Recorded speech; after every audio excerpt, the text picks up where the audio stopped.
Essa mesa não pertence a mim, eu fui convidado por graça. A mesa é do Senhor. A casa é do Senhor. Vou pensar nisso.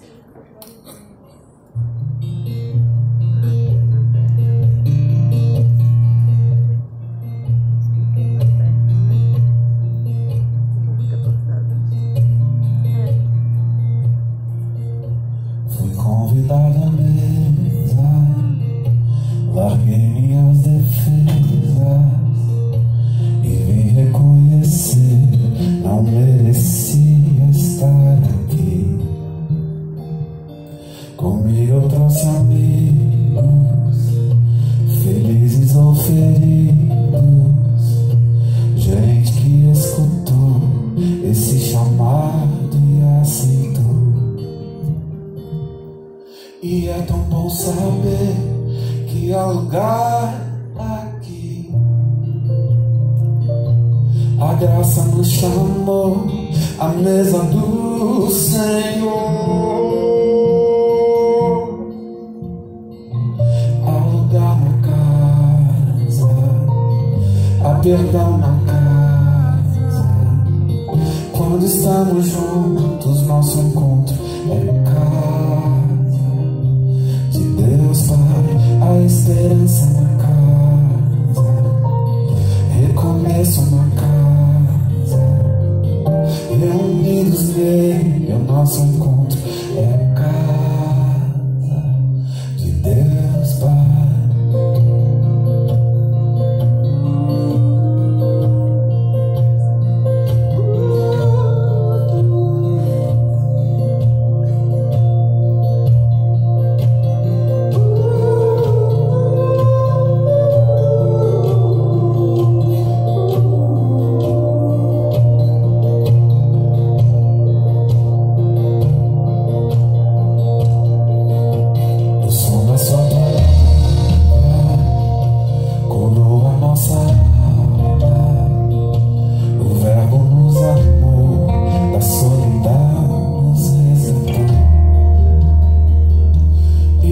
Bom saber que há lugar aqui.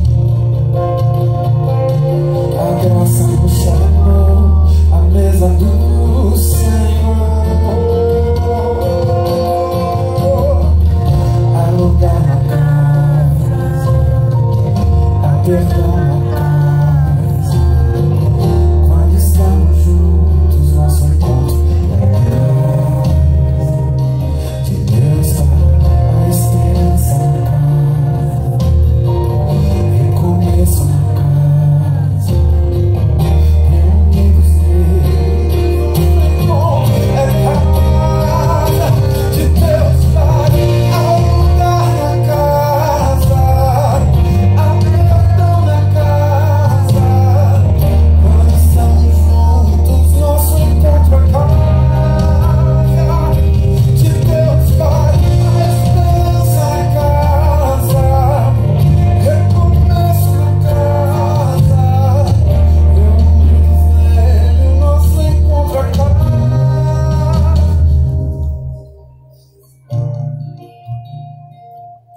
Deus Pai, de Deus Pai,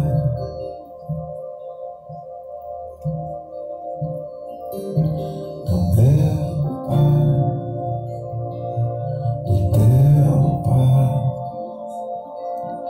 do nosso Pai. Há lugar na casa, há perdão na casa. Quando estamos juntos, nosso encontro é casa de Deus Pai, a esperança na casa, recomeço na casa, reunidos nele, o nosso abraço é casa. Nosso abraço.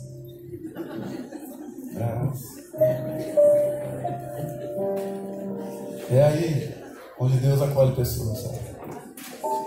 Eu sei que você já ouviu por tantas vezes, e eu cresci na igreja ouvindo que Deus não habita em templos feitos por mãos de homens, né?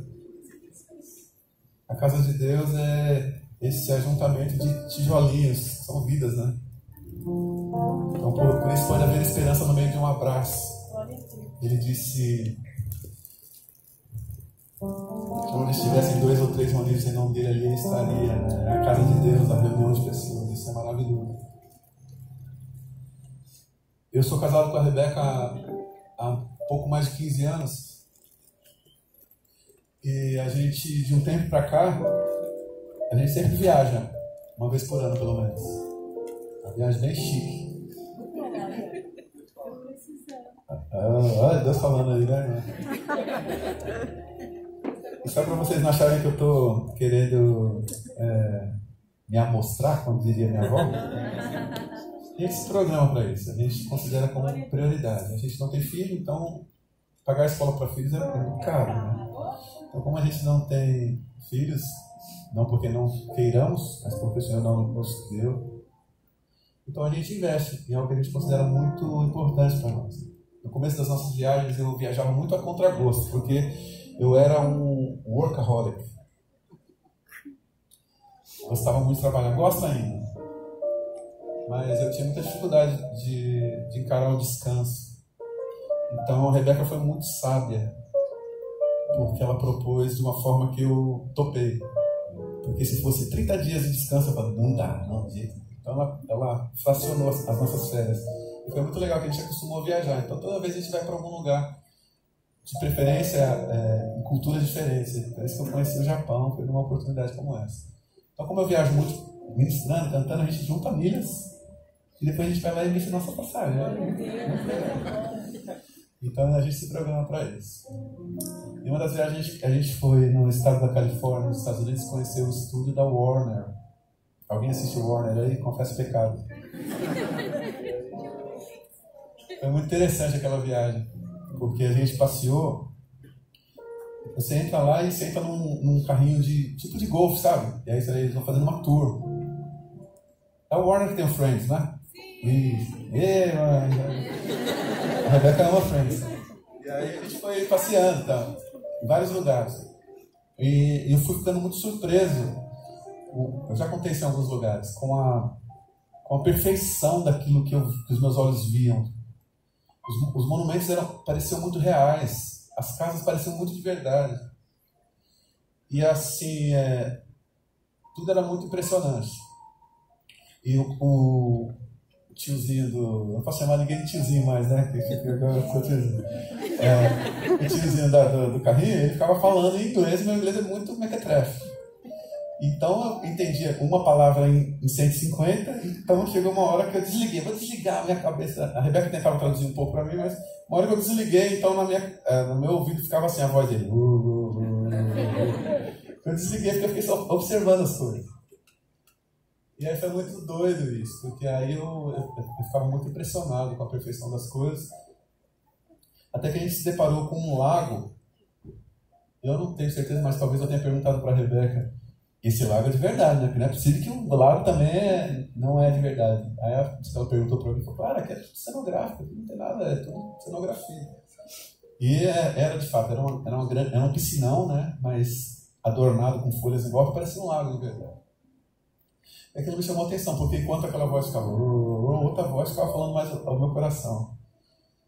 E aquilo me fez pensar sobre as coisas que parecem de verdade, mas não são. Sobre as coisas que parecem concretas, mas é só papelão, sabe? É só uma casca do lado de fora. Por isso que é bom a gente cantar sobre essas coisas, né? Sobre ressignificar os termos que a gente ouviu a vida inteira, né? Porque, por exemplo, algo que eu busco ressignificar para a minha própria vida através desse exemplo é o reino de Deus. Quando a gente canta sobre o reino de Deus, a gente canta muito sobre o reino de Deus, eu imagino que cada um está pensando uma coisa diferente. Isso é uma questão semântica, né? Cada um vivendo uma realidade, vem de uma linha teológica, então cada um pode desenhar o reino de Deus de uma forma diferente. E eu acho que essa noite é muito especial para que talvez a gente consiga não pensar exatamente igual, mas, quem sabe, conversar se a gente está falando sobre a mesma coisa. Porque parte do reino que muitos têm pregado em muitos lugares parece o reino de Deus, mas é cenográfico. E é interessante porque Paulo, em Romanos,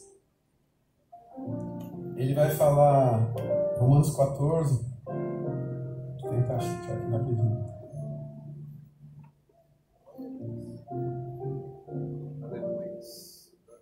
(14, 17). Deixa eu ler aqui para vocês. Falar que eu estou inventando, não, né? Pois o reino de Deus não diz respeito ao que comemos ou bebemos, mas a uma vida de justiça, paz e alegria no Espírito Santo. Muito provável que Paulo, em sua carta, ele tenha escrito isso porque as pessoas, os romanos, eles estavam se convencendo e se contentando com o reino cenográfico, que parecia com o de Deus, mas que não era. Prova disso é que eles começaram a discutir sobre coisas secundárias. E a primeira coisa que eu queria pensar com vocês hoje é que o reino de Deus não é sobre as nossas preferências. Toda vez que o reino de Deus, para você se limitar às suas preferências, ao que você gosta, ao que o outro gosta, ao que você não gosta, provavelmente você não está se referindo ou falando ou pregando sobre o reino de Deus. Você está pregando, falando, exigindo que as pessoas se dobrem ao teu próprio reino. Eles discutiam porque uns achavam que comer determinado alimento era saudável, o outro achava que não. Eles discutiam porque guardar um dia era bom para um e para o outro nem tanto. Nos dias de hoje, se Paulo estiver escrevendo para São Paulo aqui, para a nossa cidade, ou para o nosso país, ele descobriria ou escreveria para a gente a respeito de um outro tipo de divisão. E eu não vou entrar no mérito dessa divisão antes que você fique preocupado, tá bom? Hoje o que nos divide, por exemplo, é a questão política. Então, no reino de Deus, a gente estaria falando sobre o reino de Deus, mas contemplando todo o meu lado político, o seu, aquele por estar daquele lado não é do reino, ou eu sou, sabe? Essa confusão toda. Era um dilema parecido com aquilo que a gente vive, esse tipo de polarização que a gente vive. E Paulo, na sua carta, ele está deixando claro para eles, olha, vocês acham que vocês estão brigando por tentar defender o reino de Deus, mas esse é o reino de vocês. Vocês só estão querendo que as pessoas pensem como vocês pensam. Vocês não estão conduzindo pessoas a terem a mente de Cristo, ou a tentarem descobrir o que Cristo espera delas. Vocês querem convertê-las a vocês. Vocês estão pregando o reino de vocês. O reino de Deus não é comida, não é bebida, não é partido A e nem partido B. Porque o reino de Deus não é um reino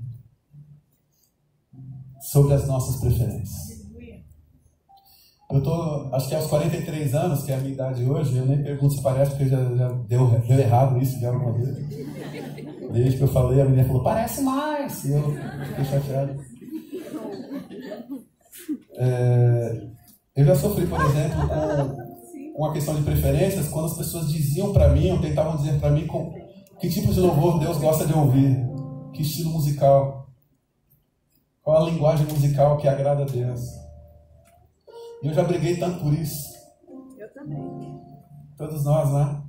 E a gente fica pensando, brigar por isso é brigar pelo reino de Deus? Faz sentido. E hoje com as redes sociais tudo ecoa, né? Tudo se amplifica, porque se nós brigássemos nós dois numa sala, é possível que nós nos resolvêssemos rapidamente. Mas diante da plateia da internet, por exemplo, sempre tem torcida. Então o que a gente discute aqui, depois a gente se acerta, a gente fica bem, mas todos os demais ficam brigados, porque eles não acompanharam o processo de reaproximação entre nós, por exemplo. Entendeu? Então, quando o pastor Edu falou que eu podia derramar meu coração com vocês aqui, eu quis falar sobre isso para a gente pensar um pouco mais. Em relação ao país inteiro, nós somos muito poucos, né? Quem sabe o Espírito Santo de Deus esteja soprando em vários lugares hoje, dizendo algo parecido com isso, ou muito melhor do que eu estou dizendo. Para dizer às pessoas, se você ama o reino de Deus, se você é pertencente a este reino, você tem que lutar por outras coisas. Porque não é sobre as nossas preferências.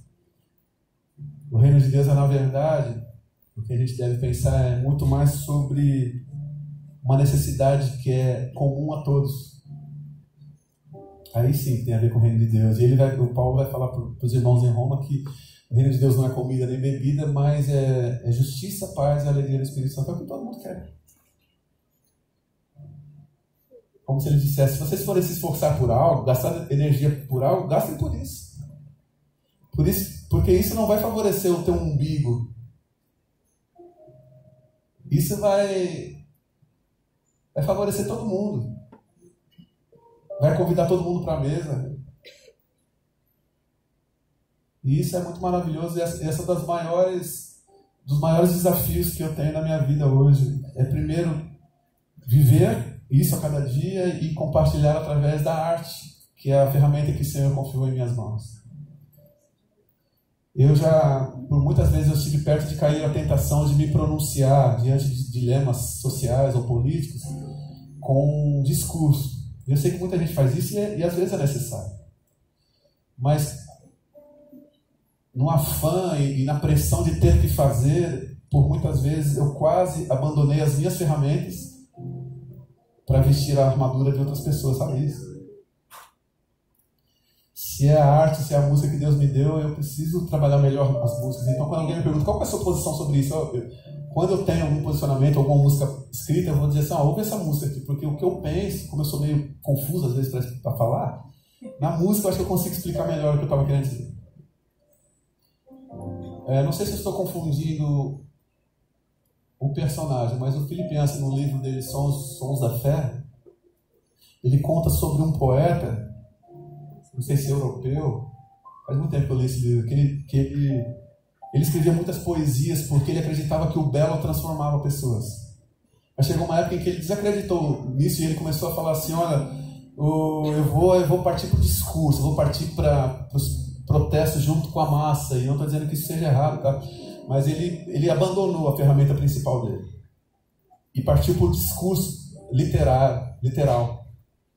E depois de um tempo, ele, reavaliando a caminhada e a vida dele, ele foi se dar conta, estatisticamente, que o momento em que o que foi produzido nele gerou maior transformação no mundo, ou na sociedade da qual ele fazia parte, foi o momento em que ele escrevia as poesias, porque das poesias as pessoas lembravam, dos discursos estavam perdidos no meio da gritaria de muita gente. Porque a beleza tem essa coisa, né? Alguém já escreveu que a beleza, e aí traduzido por excelência, ela glorifica a Deus e inspira pessoas. E aí me remete completamente ao reino de Deus, que é um reino que atende as pessoas que necessitam de justiça, de paz e alegria no Espírito. Os pastores que é cristão, eles podem me corrigir, mas eu ficava muito impressionado quando eu via o povo de Israel pedindo a Deus justiça, porque, por exemplo, nos dias de hoje, depois da vinda de Cristo, a gente evita pedir justiça, a gente pede por misericórdia, né? Que a gente entende assim, fraco que sou, se eu pedir justiça, eu estou condenado. Mas o povo da antiguidade, eu acho que eles estavam no contexto em que quando eles pediam justiça, eles estavam pedindo a Deus, Deus faz por mim o que ninguém se importa em fazer. Porque aqueles que vêm e nos colonizam, aqueles que vêm e nos levam para exílios, o povo de Israel, eles não pensam em justiça para nós. Porque tudo beneficia o reino deles.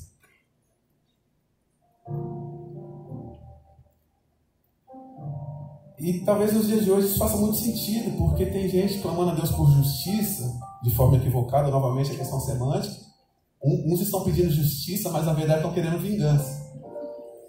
Muitos de nós, inclusive, pedimos vingança a Deus. Mas eu acho que o que o Paulo está dizendo tem a ver com isso. Senhor, o povo de Roma, se vocês quiserem trabalhar em prol ao reino de Deus, cooperem na justiça de Deus que chega até o povo. Cooperem no trabalho de Deus com a paz que alcança o coração do faminto, do cansado. Para que isso gere neles alegria no Espírito. Então Paulo está dizendo assim, o que não é o reino de Deus e o que é. Então já que vocês estão brigando pelo reino de Deus, considerem essas duas coisas. Porque se vocês não considerarem isso, vocês vão desenhar qualquer outra coisa cenográfica que parece muito com o reino de Deus, mas que não é. É o reino de qualquer coisa menos de Deus, ou de qualquer pessoa menos de Deus. Porque o reino de Deus, ao meu entendimento, é sobre envolver-se e implicar-se. Porque, por exemplo, a gente está ouvindo isso, é muito simples o que eu estou dizendo para vocês. Mas se isso entrar de um lado e sair pelo outro, nada for gerado em nós como resposta à palavra de Deus, é um desperdício. É um desperdício de tempo e de oportunidade de que haja uma mudança em nós e através de nós. Por exemplo, João Batista em Lucas 3, né? Lucas 3 e 7. Lembra aquela pregação dura de João Batista que ele chama a galera de raça de víboras? Legal, né, esse pregador aí, né? Faz o Senhor, raça de víboras. Fica uma palavra assim. Sabe, ele está dando uma dura na galera porque ele está dizendo assim, ó, vocês acham que fazer parte do reino de Deus é vestir a roupa igual a galera do reino veste? É ter o dialeto, é ter o crentez no dia de hoje, é aprender um idioma de crente, é vestir roupa gospel. Aliás, a minha girafa não é muito gospel, mas ela está convertida. Vocês acham que é isso? É como se João estivesse dizendo algo parecido com isso. Ser parte do reino de Deus implica em ter frutos de arrependimento. E quando eu vejo isso, desenha na minha cabeça frutos de arrependimento, uma árvore plantada de ponta cabeça, onde a semente é no céu e os frutos estão na terra. Porque a semente é no céu porque o arrependimento é diante de Deus e os frutos são vistos pelos homens, para que se cumpra o que está escrito em Mateus 5,16. Assim resplandeça a vossa luz diante dos homens, para que vejam as vossas boas obras, os frutos, e glorifique a vosso Pai que está no céu. Então João está falando assim, ó, balela, fake, cenográfico. Vocês não pertencem ao reino de Deus. E ele diria para alguns assim que era descendente de Abraão, vocês acham que ter esse pedigree da família de Abraão garante a vocês serem pertencentes do reino de Deus? Aí é que ele tarimba mesmo. Demonstrem frutos de arrependimento.